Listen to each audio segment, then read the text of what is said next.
ഇഷ്ടപ്പെട്ട ഒരു കലാകാരൻ. നമ്മുടെ ഫാൻസുകാർ എല്ലാവരും കൈയ്യടി അടിക്കാൻ കേട്ടോ, ഉറപ്പായിട്ടും നല്ലൊരു കൈയ്യടി കൊടുക്കാം. Thank you very much. അങ്ങനെ മലയാള സിനിമയ്ക്ക് മറ്റൊരു താരത്തെയും കൂടിയാണ് പൃഥ്വിരാജ് ഉൾപ്പെടെയുള്ളവർ നമുക്ക് നൽകിയിരിക്കുന്നത്. എന്തായാലും ദീപക് സാർ പടം കഴിഞ്ഞിട്ട് കാണാമെന്ന് പറഞ്ഞ പോകരുത് പ്ലീസ്. കമോൺ. എല്ലാവരും ഇവിടെ നോക്കിയിരിക്കും. ഒന്ന് വഴി കൊടുക്കും. Deepak sir come on.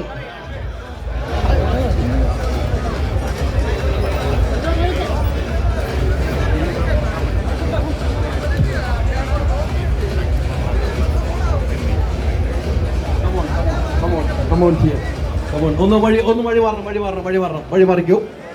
ഒന്ന് നല്ലൊരു കൈയടിയോട് കൂടി നമുക്ക് നല്ലൊരു കൈയടി ദീപക് കേട്ടോ. നേരത്തെ പറഞ്ഞിട്ട് പോയി, കണ്ടു കഴിഞ്ഞപ്പോഴാണ് പൃഥ്വിരാജ് പറഞ്ഞത് സത്യം, അതിനപ്പുറത്തേക്ക് സത്യമാണെന്ന് തെളിയിച്ചിരിക്കുന്നു. ദീപക് കേട്ടോ പറയൂ. വളരെ സന്തോഷമുണ്ട്. പടം കാണുന്നതിന് മുമ്പേ കാണുന്നതിനെ കുറിച്ച് പറയുന്നത് ശരിയല്ലല്ലോ എന്ന് ഓർത്തിട്ടാണ്. എല്ലാവർക്കും ഇഷ്ടപ്പെട്ടു എന്നറിയുമ്പോൾ തന്നെ ഒരു സന്തോഷമുണ്ട്. ബാക്ക്ഗ്രൗണ്ട് സ്കോഴ്സിന് പല സ്ഥലങ്ങളും കയ്യടി വന്നപ്പം ഈ ഇട്ട എഫേർട്ടിനെല്ലാം ഒരു റിസൾട്ട് വന്നതായിട്ട് കണ്ടു.